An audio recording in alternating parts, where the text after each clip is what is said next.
Hola, ¿qué tal? ¿Cómo están? Muy buenas tardes. El día de hoy quiero platicar un poco acerca de los escenarios que se tienen ante las políticas económicas del presidente de la República Mexicana, el licenciado Andrés Manuel López Obrador, que ha dado a conocer la creación de programas sociales que van a beneficiar desde los adultos mayores hasta jóvenes que están en edad de estudiar o trabajar y que no han tenido alguna oportunidad, gente indígena, etcétera, una serie de programas sociales. Vamos a ver el análisis. Comentar este video se hace el día 28 de abril del 2019 como una especie de pronóstico de escenarios. Entonces, lo primero que vamos a mencionar es el hecho de que la doctora María Amparo Casar, una investigadora reconocida aquí en México, llevó a cabo a principios de marzo una estadística de cuántas personas iban a ser beneficiadas con los programas sociales del presidente López Obrador. Básicamente ella llega a la conclusión de que en total se van a beneficiar 23 millones de personas. Se va a asignar en el presupuesto 2019 una cantidad de 191 mil millones de pesos para ayudar a este monto de personas, lo cual representa un beneficio individual en promedio de 8,304 pesos al año. Es decir, cada uno de estos 23 millones de ciudadanos van a recibir 8,300 pesos al año en promedio. Ahora, si nos vamos a un programa en particular, que es el de los adultos mayores, podemos observar que aquí en particular se tiene un presupuesto de 100 mil millones que van a beneficiar a 9,78 millones de personas, lo cual significa un beneficio individual al año de 10,224. Significa que cada adulto mayor de 68 años va a recibir en promedio 10,224 pesos. Desde luego hay variantes porque hay adultos mayores indígenas y demás. Ahora, vamos a comentar lo que tiene que ver con las tasas del impuesto sobre la renta en 2019. Estas son las tasas de pago que se tienen que cubrir por los ciudadanos que llevan a cabo una actividad económica y que perciben ingresos en México, y vemos que dependiendo de los montos de ingresos que se vayan teniendo hay un límite inferior. Por ejemplo, hay quien recibe de 4,910 pesos hasta 8,629, tiene que pagar una tasa del 10,88%.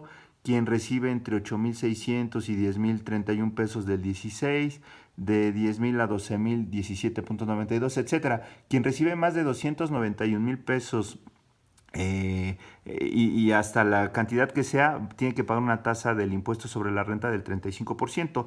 Para efectos prácticos, vamos a tomar la de en medio, que es la del 17,92 en este ejercicio. Ahora bien, quiero comentar que la recaudación por impuestos sobre la renta, desde que inició el sexenio del expresidente Enrique Peña Nieto, pues tuvo un incremento importante. Por ejemplo, en el 2012 se recaudaban 288 mil millones de pesos. Esto creció a 315 mil en el año 2013, a 384 mil en el 2014, etcétera. A final, en el 2018, en el cuatrimestre de enero a abril se tenían 626,574 millones de pesos recaudados, pero si se observa, la tendencia de crecimiento es a la baja. ¿Por qué? Porque la primera tasa de crecimiento fue de aproximadamente el 5,4%, luego creció el 17,1%, 24,5%, etcétera, y en el último año de 2017 a 2018 solamente creció el 0,1%. Entonces ha habido una desaceleración en la recaudación del ISR. Ahora, si nos vamos a los datos oficiales de la Secretaría de Hacienda, podemos observar que en el trimestre enero-marzo del 2018, es decir, hace un año prácticamente, la recaudación de impuestos sobre la renta fue de 404,811 millones de pesos. Si nosotros multiplicamos por 4, observamos que el ingreso por ISR anual en el año 2018 fue de 1,619,246,400, como se ve en esta cantidad, lo cual significa que ese es el monto que se recaudó en el año 2018. Ahora, ¿qué es lo que ha ocurrido? Lamentablemente en diciembre se perdieron empleos. Aquí, de acuerdo con los datos del IMSS, se ha tenido la peor caída en 20 años, porque nada más en el mes de diciembre, cuando arranca el sexenio actual, se perdieron 378,000 empleos. ¿Eso es qué significa? Que en 2019 la recaudación del ISR va a ser menor. Si ya venía decreciendo esa tasa de crecimiento, con esta pérdida de empleos va a ser menor. Vamos a hacer el ejercicio, vamos a pronosticar cuántos ciudadanos se pueden beneficiar con estos programas sociales en el sexenio completo del presidente López Obrador. Ahorita voy a tomar una tasa del ISR del 17.92%. Entonces, con los datos iniciales, y vamos a suponer que se mantiene la recaudación anual por ISR, que ya vimos que va a decaer. ¿Por qué va a decaer? Porque hay menos empleos. Al haber menos empleos, se pagan menos impuestos sobre la renta. Eso tiene una menor recaudación y se puede apoyar a menos personas cada vez.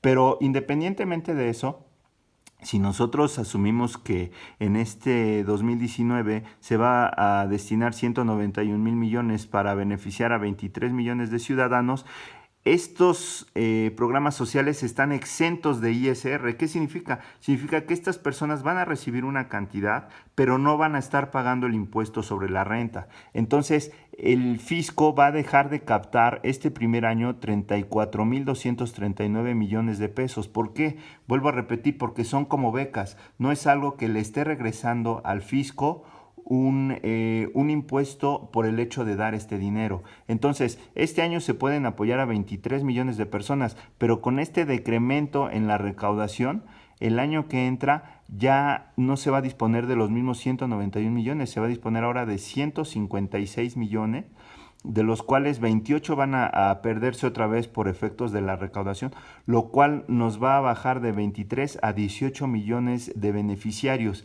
Esto significa que si bien en el primer año todo el mundo va a estar contento quienes reciban estos, los jóvenes que no estudian ni trabajan, los adultos mayores, las madres solteras, los niños con discapacidad, etcétera, va a haber un padrón de 23 millones, pero ya para el 2020 va a reducirse a 18 millones de beneficiarios. ¿Qué pasará en 2021? Serán 15 millones, luego en 22 12 millones, en 23 10 millones y en 2024 8 millones, es decir, prácticamente un tercio de lo que ahorita.